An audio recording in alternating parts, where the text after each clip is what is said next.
Papua New Guinea has so many beautiful spots, unspoiled, unheard of. One such place is towards the western border of Madang, camouflaged by high mountains and forests. This remote interior is the home of the Hagahais.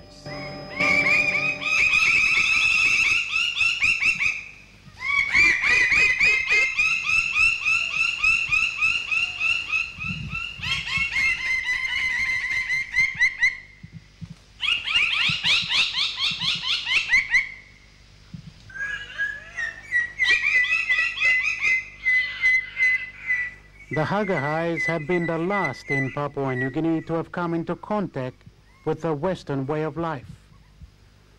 While there had been guesses over the existence of these people, sustained contact with them was made only in the 80s.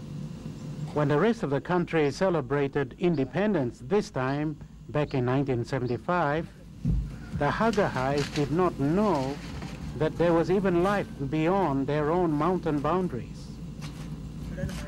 They were hunters and gatherers and carried out some form of gardening. This is still very much their way of life today. One of the first persons who came into contact with the Hagahais in the early 80s and still maintains that link is medical anthropologist Dr. Carol Jenkins with the Papua New Guinea Medical Research Institute in Goroka. Hope of a new kind of regime, a new kind of life, hope of being part of a bigger kind of society, and knowing they're getting the airstrip, knowing these things are coming up, it seems to have changed. There are about 300 Hagahais within the tribe. By nature, the people are small, standing just a little over 1 meter in height. Dr. Jenkins has established that genetically, the Hagahais link with those on the north coast of Madang. Culturally and socially, they are a mixed bag of Enga, Western Highlands, Sibik, and Madang.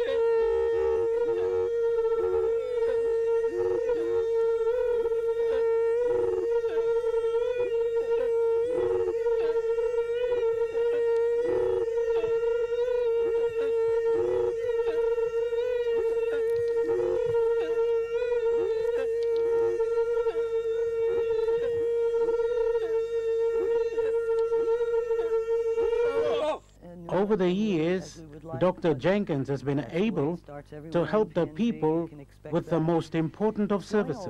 We've kept health services intact, which has been very, very high priority to us. And the Madang government's been very helpful. Since '90, they've kept us well supplied with medicine and APOs. And that's been going very well. And now we've got infant mortality down to 0. Maternal mortality is down to 0 too for the last 2 years, which is an enormous improvement. It was among the highest in the country back 10 years ago. So this is a big thrill to me. The young outsider who is treating the sick is Blackie Wayobu of Okapa in the Eastern Highlands province. Blackie has been an orderly, a nurse, health educator, and even a doctor to the Hagahais for nearly a year. Many like you would rather be in cities playing football. What made you come here to this remote Hagahai? As we think back to that our code of ethics, that made me feel that I must come here to help them, because they are the most neglected people right here, where they don't have they don't have civilization. They are yet to see civilization here. Since the Hagahais are small people, they wouldn't be strong enough to go to the aid post if they are sick. Blackie then becomes the walking doctor, and that often means hours of trekking through jungles and mountains to get to his patients. The very common sickness is fever or malaria, because this is like one of the coastal areas where malaria is more common. And there's also a sickness called the filariasis, where Dr. Carol Jenkins is doing her research on that. And I'm always giving a 6-monthly prophylaxis. There's a drug called diethyl carbamazine. So I give 6-monthly prophylaxis to all the people of Hagahai, starting from here down. There's a place called Penale right down close to Sipik, and there's another place called Mamusi there. So I travel to all these places and give them prophylaxis every 6 months.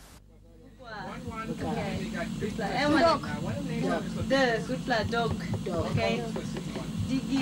Down the door. Pig. This is Hagahai's first form of literacy. It is a basic temporary classroom. The students are mainly boys aged from 8 to 18 years. It's a pigeon school, and for the first time, Alec and Julie McKinney have agreed as a couple to live with the Hagahais and help bring about literacy. Alec and Julie are Peace Corps volunteers. How is their learning capacity? Are they able to grasp things? Oh, sure. Yeah, they've been able to grasp quite a bit. It is slow. I mean, I think for anybody, you know, change and learning comes over time. But certainly they've learned quite a bit. We've been doing a school, and we've been doing health education, both with kids and adults. And we've been doing also other income-generating projects with them. But yeah, sure, they've learned quite a bit. Years before, kind of dreamed of coming to Peace Corps and coming to a developing country to live for 2 years. I think this area, this house, is exactly what I pictured in my romantic daydreams. So in that way, I was prepared because I had pictured it in my mind. But I didn't really think it would happen and that we would live in a place like this. I mean, this far removed. But I think all that dreaming I did before actually prepared me pretty well. But at the same time, the isolation and just the difference in culture, being an outsider for so long, that's taken some getting used to. The McKinneys have spent the last 2 years with the Hagahais. How two groups from extreme cultures have been able to break all barriers and take each other for what they are and respect them as such, should teach many others a thing or two.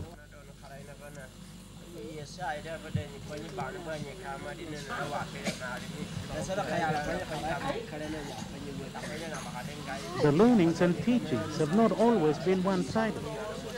Julie has not just learned the skills of knitting balloons, but also rolled the strings of rope for it.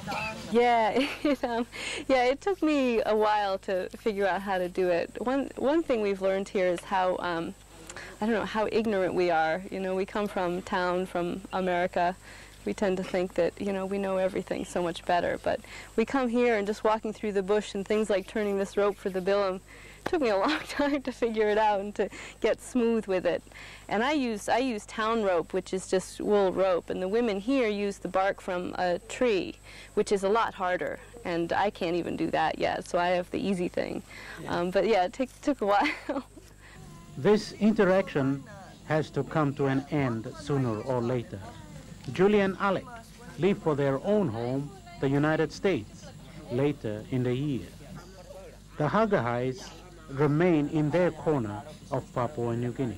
There are no stores here, not even a village type with tinned fish and rice. The people depend entirely on hunting and gathering and a little bit of gardening. So the economic problems of Waigani are just that, miles away from here.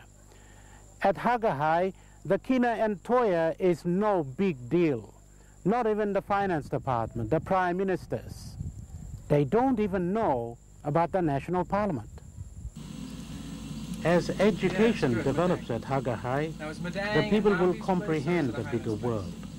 The Hagahai story is how the highlands, or indeed the rest of Papua New Guinea, was penetrated by the white men. First the contact, then the influence, then development. All these have been slow for Hagahai, but they are happening. An airstrip is now under construction. With the help of the Rotarians of New South Wales, it started about 4 years ago. They began the plans. Madang's surveyor came in and he showed it was a good strip place, but it needed development. And they put their money together and their labor, and they came. This has been now 4 trips, I believe, and they're coming again next month. That will be the last or next to last, and we'll finish the airstrip. It's far from when a fixed wing may land. The day that happens, the Hagahais will go through another learning process, cash economy, and understand more the value of money. Today, the Kina and Toya, the concerns of the rest of the country, are of no bearing to the Hagahais. Cash is not yet anything that required in life that a devaluation of it has any meaning. They mostly, when they get cash, spend it among themselves. Somebody buys the shirt off of the other person. They just kind of redistribute it in their own little economy. They don't buy much outside because they don't have stores, and they can't get to stores. That will change. And then they will have the same concerns as the rest of Papua New Guinea, for good, for better or worse. Until the time when the Hagahais have access to the rest of the country, their existence is living proof that Papua New Guinea has not just gone from Stone Age to Jet Age in a generation or less, but in its desire to go forward, it's forgotten, it's turned a blind eye to the Hagahais. This then makes no government or individual a champion of the state's policies of equal opportunities or distribution of goods and services.